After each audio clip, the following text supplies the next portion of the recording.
Eu convido os irmãos para abrir as Bíblias no texto de 1 Pedro, no capítulo 1, no versículo 22 até o 25. Depois, na sequência, nós vamos ler também 1 Pedro, no capítulo 2, do versículo 1 ao 10.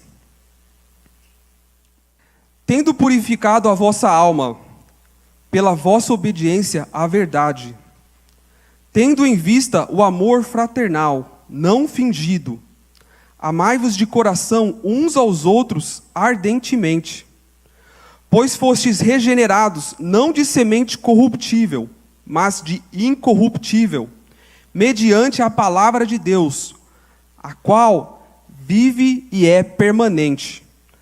Pois toda a carne é como a erva, e toda a sua glória como a flor da erva. Seca a erva e cai a sua flor.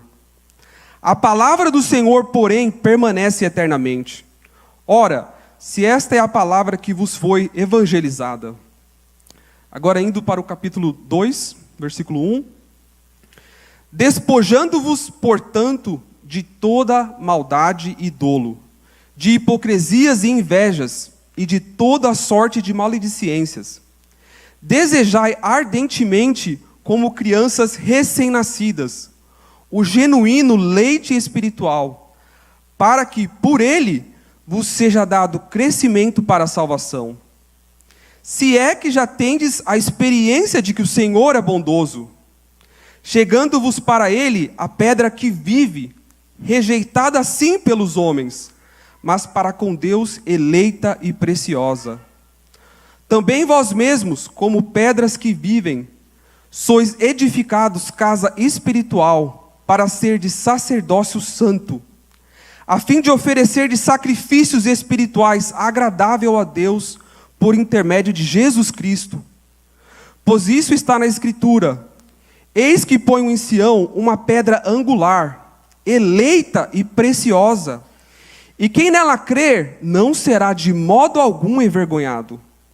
Para vós outros, portanto, que crerdes, é a preciosidade, mas para os descrentes, a pedra que os construtores rejeitaram, essa veio a ser a principal pedra angular e pedra de tropeço e rocha de ofensa. São estes os que tropeçam na palavra, sendo desobedientes para o que também foram os postos. Vós, porém, sois raça eleita, sacerdócio real, nação santa, povo de propriedade exclusiva de Deus, a fim de proclamardes as virtudes daquele que vos chamou das trevas para a sua maravilhosa luz. Vós sim, que antes não éreis povo, mas agora sois povo de Deus, que não tinhais alcançado misericórdia, mas agora alcançastes misericórdia. Então nós vamos meditar nessa manhã, nesse texto de Pedro, essa carta que Pedro escreveu. E o tema da mensagem de hoje é descobrindo quem somos para viver o propósito de Deus. Eu escrevi uma introdução pequena aqui para nos nortear nesse ensino de hoje. Hoje nós vamos meditar nessa palavra e Pedro escreve aos cristãos que estavam enfrentando perseguição e muitas dificuldades. Antes de lembrá-los do que deveriam fazer, Pedro lembra quem eles eram em Cristo. Somente quando entendemos a nossa identidade, podemos viver o propósito de Deus, o qual Ele nos chamou. Um pouquinho antes desse texto, começando no capítulo 1, Pedro, versículo 1 e 3, ele começa assim, endereçando essa carta. Ele começa bem dizendo ao Senhor: bendito o Deus e Pai, nosso Senhor Jesus Cristo, que segundo a sua misericórdia nos regenerou.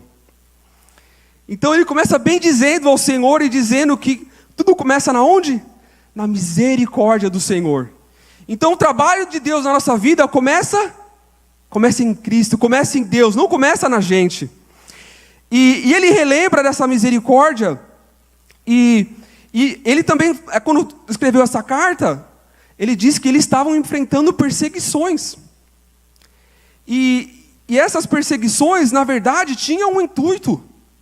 Ele dizia ali que essas perseguições era para produzir a fé neles. E que essa fé, ela era mais preciosa do que o ouro. Pedro dizia ali para aquele povo. E que as circunstâncias, que as perseguições, as dificuldades que eles estavam passando ali naquele período, não diziam quem eles eram. Não diziam. Então as circunstâncias que a gente passa, as dificuldades, não podem dizer quem nós somos. O Senhor diz quem nós somos. O Senhor diz, Cristo diz quem nós somos. E ele falava também que assim, que por um breve tempo, se necessário, passará por provações. Ele também nos lembra que o plano de Deus é um plano eterno. E ainda o tempo que a gente passa na terra é um tempo passageiro. Por um breve tempo, se necessário. A gente pode viver o quê? 80? 100 anos de idade? Irmãos, isso é nada comparado à eternidade que o Senhor tem para nós. E ali Pedro relembra eles disso, porque eles estavam passando por dificuldades ali. E agora entramos no nosso texto. No 1 Pedro 1:23, ele diz assim: pois fostes regenerados, não de semente corruptível, mas incorruptível, mediante a palavra de Deus.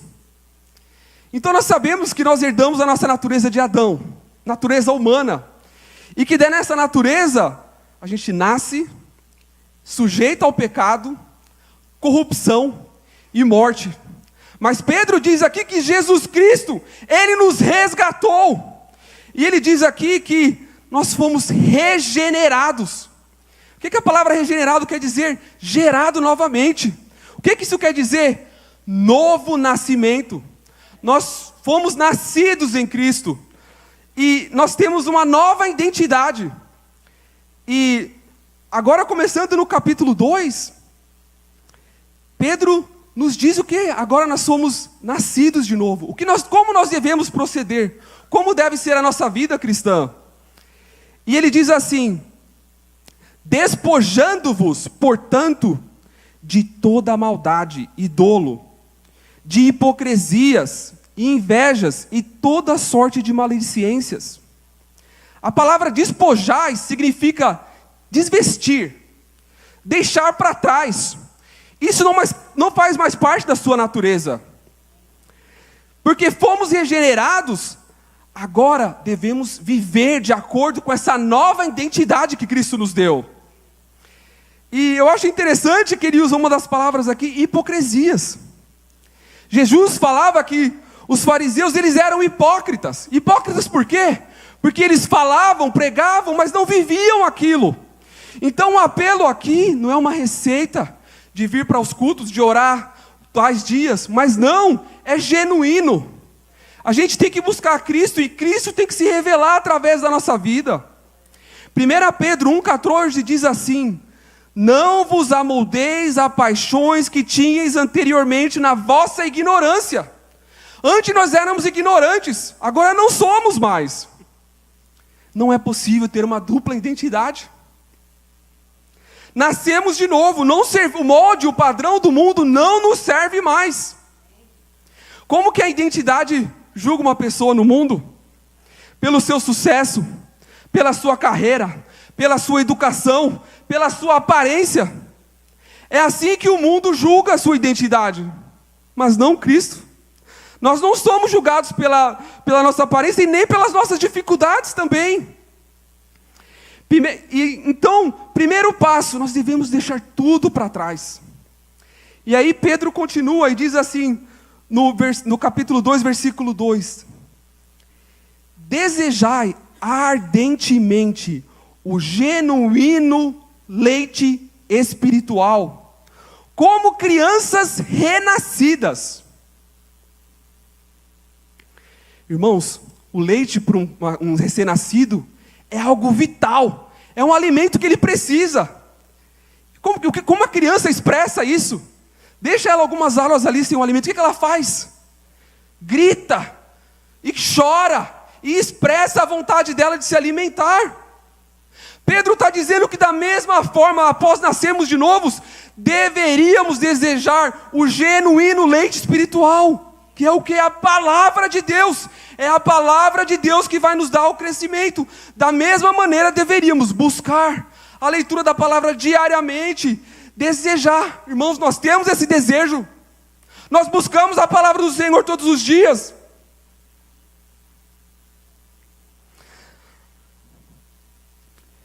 Isso é necessário, irmãos, para o crescimento. É necessário que buscarmos a Deus mais, para que tenhamos o crescimento. E Paulo ainda diz assim, Pedro diz assim: se que já tendes experimentado que Ele é bom. Em outra versão diz: se já tendes provado que Ele é bom. Irmãos, o Senhor é bom. Muitos de nós já tivemos experiências e o Senhor tem mostrado o quanto Ele é bom. Então por que não buscamos mais? Ou, se já não tem tido essa experiência ainda genuína com o Senhor está falando aqui: faça a prova de mim. Entregue, depende totalmente do Senhor e verás a bondade do Senhor. Em Mateus 4:4, Jesus diz assim: não só de pão viverá o homem, mas de toda a palavra que procede da boca de Deus. Então devemos buscar mais o conhecimento da palavra. E o crescimento espiritual, ele é um pouco contraditório, porque em João 3:30 diz assim: convém que ele cresça e que eu diminua. Então nós temos que deixar o nosso ego de lado e nos humilharmos para que o Senhor cresça na nossa vida. Nós somos dependentes do Senhor, nós somos dependentes de Cristo. E qual o objetivo para crescermos? Em Efésios 4:13-14 diz que nós devemos crescer até alcançar a estatura de varão perfeito. A plenitude de Cristo. E à medida que nós crescemos, nós deixamos todas aquelas coisas para trás. E o fruto do Espírito começa a desabrochar na nossa vida. Começamos a ver o amadurecimento através dos frutos do Espírito na nossa vida. Que é o que, irmãos? O amor. O amor genuíno a Cristo. O amor genuíno aos nossos irmãos. Se preocupando com os nossos irmãos. Se preocupando com as pessoas que estão lá fora e que nem têm conhecimento dessa palavra. Aleluia. Uma pergunta de reflexão aqui para nós. Eu estou espiritualmente no mesmo lugar que eu estava 5 anos, 2 anos atrás? Para a gente se avaliar. Eu estou crescendo espiritualmente? Porque o que Pedro diz aqui, nós deveríamos crescer. E que esse conhecimento produz maturidade e transformação na nossa vida. E como que isso acontece, irmãos? Quando nos achegamos para Ele. No versículo 4 diz que chegando-vos para Ele, para Cristo. Então, temos um novo nascimento, devemos deixar tudo para trás. E devemos buscar o conhecimento do Senhor para crescer.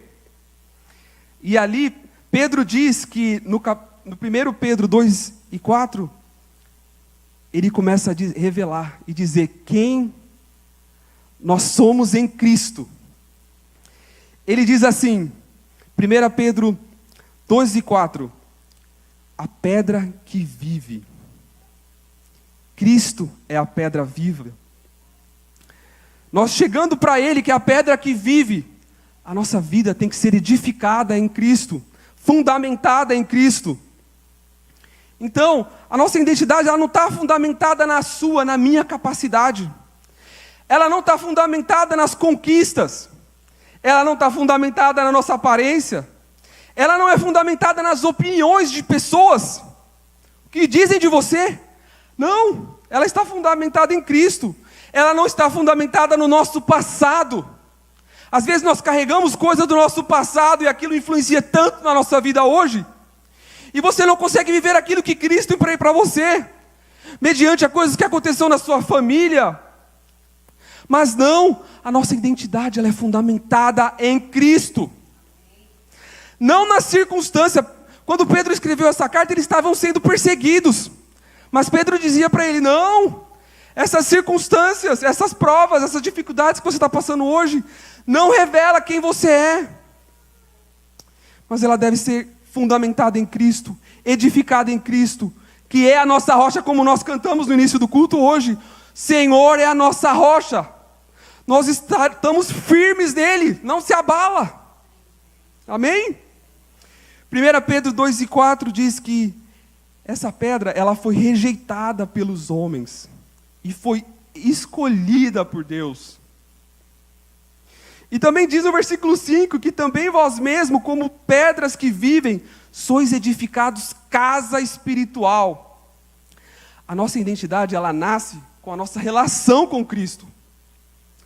1 Pedro 2:6-8 tem duas respostas distintas diante dessa pedra. Para aqueles que creem, Cristo é precioso. Para aqueles que rejeitam, ela se torna uma pedra de tropeço. Para aqueles que desobedecem, aqueles que não seguem a Cristo. Mas em 1 Pedro 2:9, ele diz, naquela carta, porém vós, raça eleita, sacerdócio real, nação santa, povo de propriedade exclusiva de Deus. Irmãos, vocês são propriedade de Deus.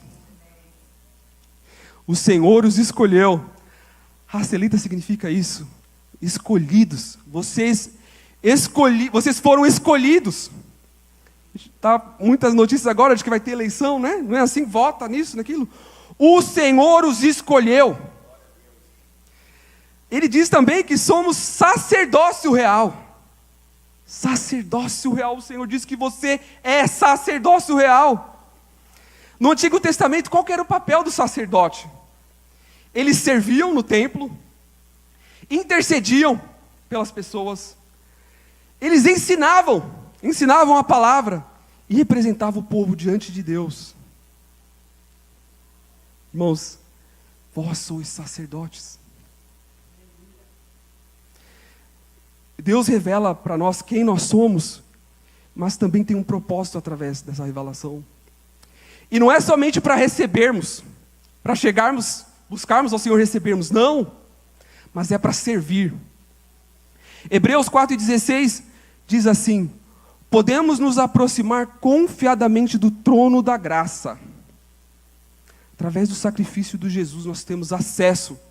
Quando você ora e fala com o Senhor, nosso pastor diz muito que Deus não tem filho de segunda categoria, não. Que quando alguém chegar para você dizendo que está passando por uma dificuldade, não é só para você se comover com a situação. A palavra aqui está dizendo que você deve orar, que Deus te deu essa autoridade de orar por essa pessoa.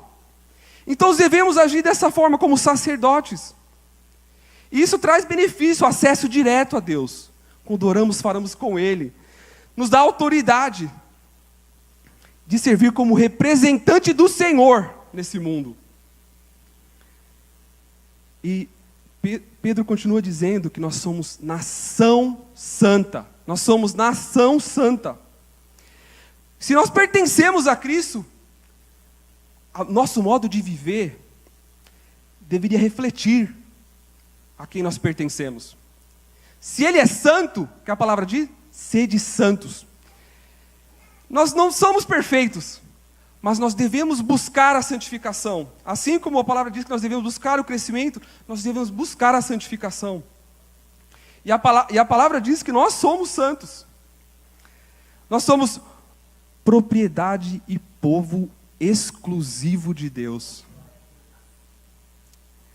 Irmãos, se até hoje você tinha dúvida de quem era você, essa palavra diz aqui que você pertence a Deus. Você pertence a Deus.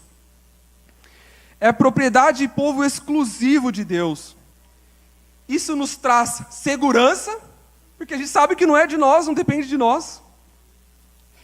valor, você tem valor e propósito. E propósito. A nossa identidade, ela não é determinada pela nossa cultura. Muitos de nós conhecemos a cultura do Brasil. E muitos de nós não temos muito orgulho disso.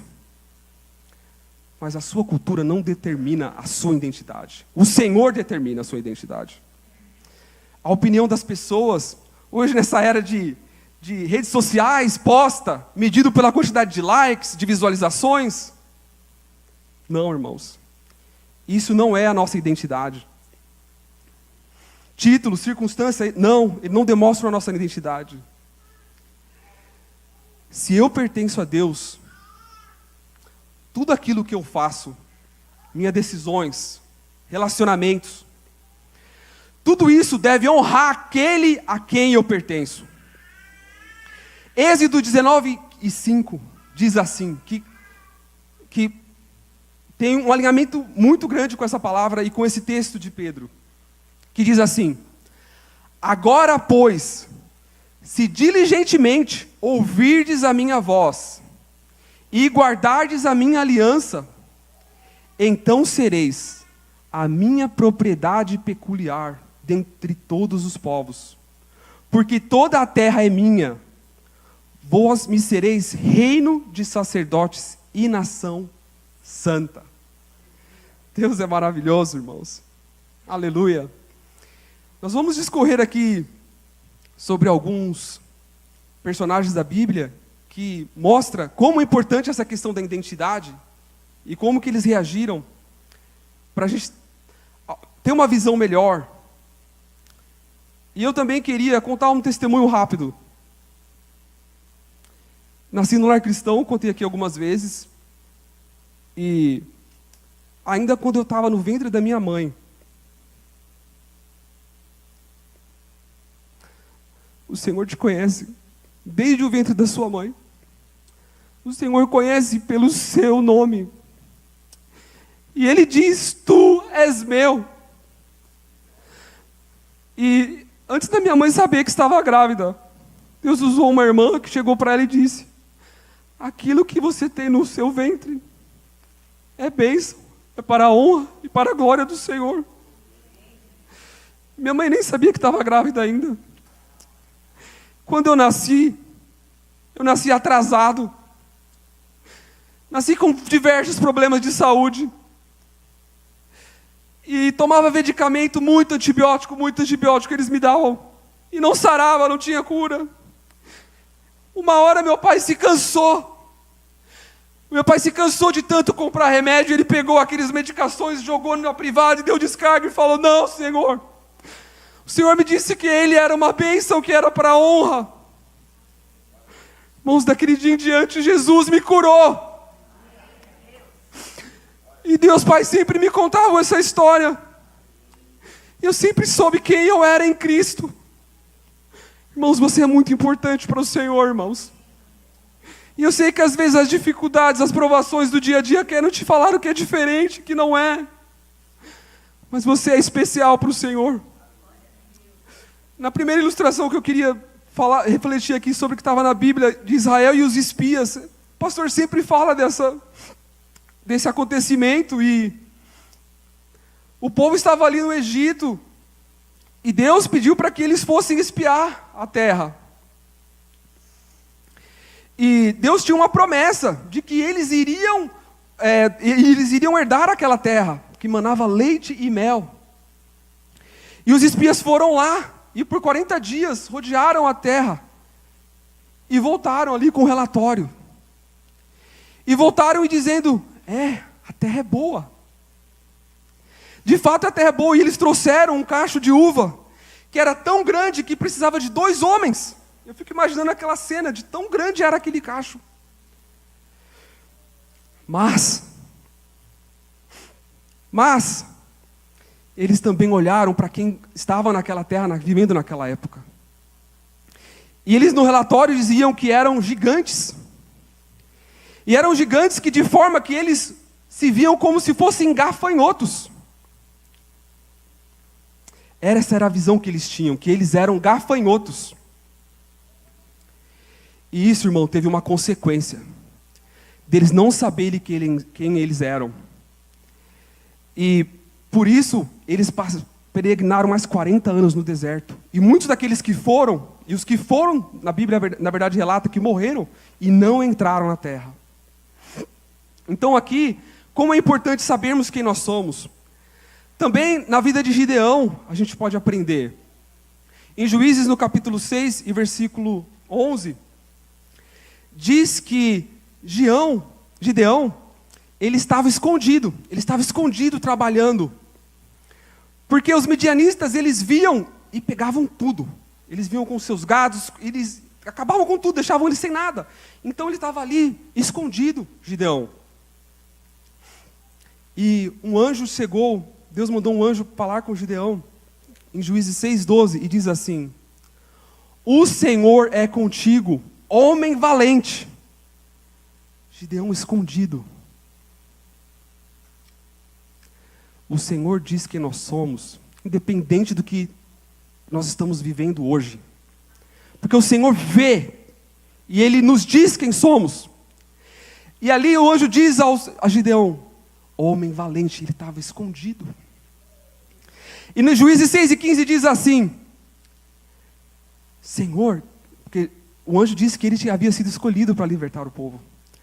Aí Gideão, lá em Juízes 6:15, minha família é a mais pobre. Eu sou o menor. Não é assim que a gente nos vê às vezes, irmãos? Eu não tenho condição. Eu não tenho capacidade. Eu não tenho os recursos.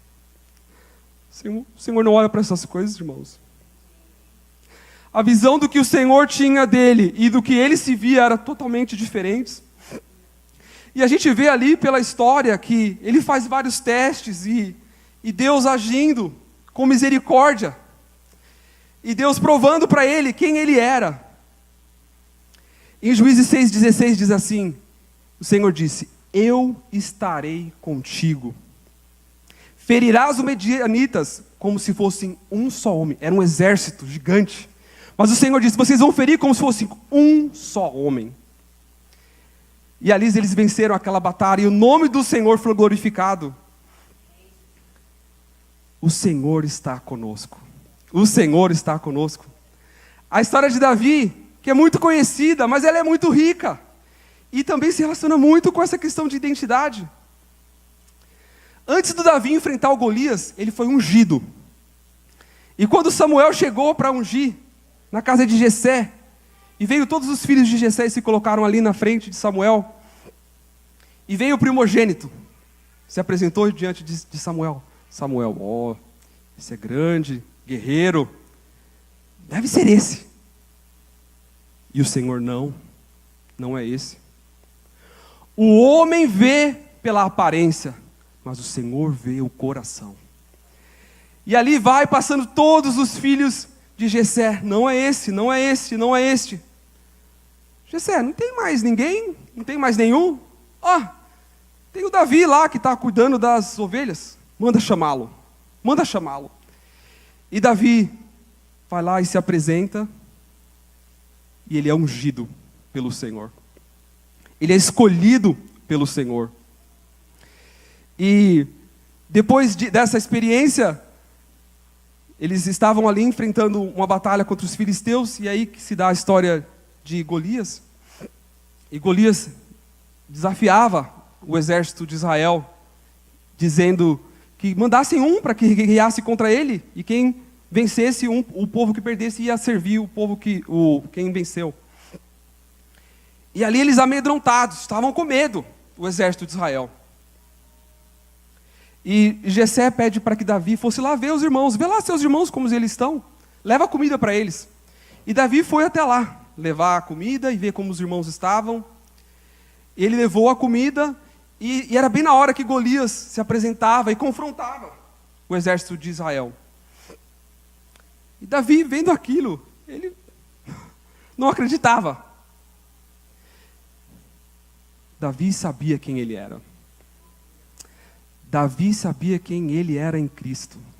Cristo não havia, mas ele sabia quem ele era em Deus. Ele sabia quem ele era. E os irmãos, quando viram que Davi estava ali, foram também confrontar. O que você veio fazer aqui? Largou aquelas poucas ovelhas lá? Começaram a diminuir Davi. Mas Davi não deixou aquilo abalar ele. Ele continuou firme no propósito. Às vezes, as opiniões das pessoas, nós damos ouvido, ao invés de ouvir aquilo que o Senhor está falando, ouvimos o que as pessoas dizem e aquilo nos atrasa. Perdemos bênção, perdemos de viver o propósito do Senhor. Mas Davi não. Chegou até diante de Saul, e Saul pôs ali a armadura nele, para ele guerrear contra Golias. E Davi era pequeno, e ainda Saul disse, mas você é um moço. De novo, o homem vê como aparência. Você é moço, como você pode guerrear? Dá ali a armadura, e Davi, não quero essa armadura. Eu nunca lutei com isso. E foi Davi com o que ele tinha nas mãos, a confiança no Deus vivo, e ele guerreou ali, e o Senhor deu a ele a vitória. Em 1 Samuel 17:45, quando Golias confrontava ele, Davi dizia assim: tu vens contra mim com espada, eu, porém, vou contra ti em nome do Senhor dos exércitos, o Deus dos exércitos de Israel, a quem tens afrontado. Davi, ali quando fala com Golias, ele diz, você não me afrontou, você afrontou o meu Deus. E ele sabia quem o Deus dele era. Ele não contava, não era só com a capacidade dele, mas ele foi ali porque Golias tinha confrontado o exército do Deus vivo, e ali o Senhor deu a vitória para Davi. Irmãos, assim também deve ser conosco. A gente tem que acreditar em quem nós somos, no que Deus diz que nós somos, na nossa identidade, nessa nova identidade que o Senhor nos deu. E o Senhor nos dará vitórias, em nome de Jesus. Aqui, na história de José também, a gente pode ver que Deus deu sonhos a José. E aqueles sonhos mostravam que ele iria governar. Mas até chegar ali, ele passou por diversas situações. Os irmãos dele lançaram ele no poço. Foi vendido como escravo.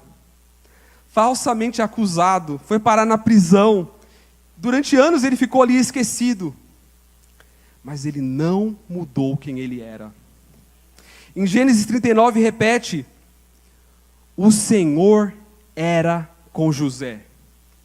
Então tudo que José fazia, ele prosperava. Porque o Senhor era com ele, não era a circunstância que determinava a identidade dele. E no momento oportuno, o Senhor deu para José a interpretação dos sonhos, e ali ele chegou, revelou o sonho, e ele foi ungido, foi tirado da prisão, e Deus deu para ele, que nós já conhecemos na história, que ele governou, e Deus agiu de forma linda na vida dele. Então, sabermos quem nós somos, como Pedro endereçava aquela carta, que eles diziam que era raça eleita, povo escolhido de Deus, propriedade peculiar. Não é só para melhorar, a gente se sente bem, não faz bem saber isso? Me dá um conforto, uma felicidade, uma alegria de Deus falando isso. Mas tem um propósito. E ali Pedro, na carta, ele continua dizendo qual é o propósito. Qual a importância de sabermos para que, na nossa nova identidade, ela nos conduz a um propósito. Que é o próximo tópico aqui que a gente vai discorrer agora. 1 Pedro 2:9 diz assim, Pedro dizia: a fim de proclamardes as virtudes daquele que vos chamou das trevas para a sua maravilhosa luz. Então por quê? Por que Deus nos revela a identidade? Pedro diz que é para anunciar as virtudes do Senhor. Esse é o propósito. Então Pedro diz, quem são? Ele diz, se nós formos lá de novo no início capítulo 2 e versículo 9. Vou ler mais uma vez. Vós, porém, sois raça eleita, sacerdócio real, nação santa, povo de propriedade exclusiva de Deus, a fim de proclamardes as virtudes daquele que vos chamou das trevas para a sua maravilhosa luz. Então, a nossa identidade, ela produz uma missão, um propósito. E esse propósito não termina em nós. Na verdade, não fala que nós devemos crescer, amadurecer e gerar frutos. Então, ao anunciar as virtudes de Cristo, mais pessoas se achegam ao reino. E aí começamos a gerar os frutos. Somos chamados para anunciar as virtudes. A história de Davi com Golias não era para que o nome do Davi fosse engrandecido ou para que ele fosse famoso. 1 Samuel 17:46 diz assim: para que toda a terra saiba que há Deus em Israel. Diante daquela vitória, toda a terra soube que há Deus em Israel. Na história de Gideão, antes deles enfrentarem a última batalha, Deus foi reduzindo o exército de forma que eles chegaram somente a 300. Sabe por quê? Toda a glória pertence a Deus. Em Efésios 2:8 diz assim: somos salvos pela graça, criados em Cristo para as boas novas. Eu vou agora, irmãos, partir para a conclusão. Então, se o grupo de louvor pudesse se subir para poder se preparar para louvarmos juntos. Em 1 Pedro 2:10 está escrito assim: vós, sim, que antes não erais povo, mas agora sois povo de Deus. Que não tinhais alcançado misericórdia, mas agora alcançastes misericórdia. Acho que é um dos versículos que eu vi que tem mais vírgula. Vós, sim, que antes não erais povo, mas agora sois povo de Deus. Que não tinhais alcançado misericórdia, mas agora alcançastes misericórdia. Antes não era, mas agora são. Antes não tinha alcançado misericórdia, mas agora alcançastes. O que aconteceu? Que não era, mas agora é? Houve transformação, houve regeneração, houve uma nova identidade, houve um novo nascimento em Cristo. Agora nós somos povo, propriedade exclusiva de Deus. Essa é a vida cristã. Nascemos de novo, nos despojamos do passado, desejamos um alimento espiritual e conhecimento da palavra para crescer, pois somos geração eleita, sacerdócio real, com o propósito de anunciar a Cristo. Ou seja, quando nascemos de novo, somos uma semente que deve crescer e produzir frutos para a honra e glória do Senhor. Amém, irmãos? Deus é lindo, Ele vos escolheu, chamou pelo nome, tem um propósito para cada um de nós. Mas essa palavra diz aqui que Ele diz que nos chamou para anunciarmos a sua virtude. E nós devemos nos mover. E Ele é misericordioso, Ele é tão bom, que Ele está sempre falando. Cada um de nós tem um nível diferente de crescimento, mas todos nós devemos buscar mais, até alcançar a estatura de varão perfeito. Uma pergunta aqui de aplicação: a maneira que eu vivo hoje corresponde a quem Cristo diz que eu sou? Enquanto nós vamos louvar aqui com os irmãos, e se existe hoje uma circunstância, uma dificuldade, que está algo ali que está saindo do seu controle, e isso tem confrontado a identidade de Cristo em você, e você quer receber uma oração dos nossos pastores, à medida que nós vamos louvar, se você quiser vir à frente para receber uma oração, vem à frente.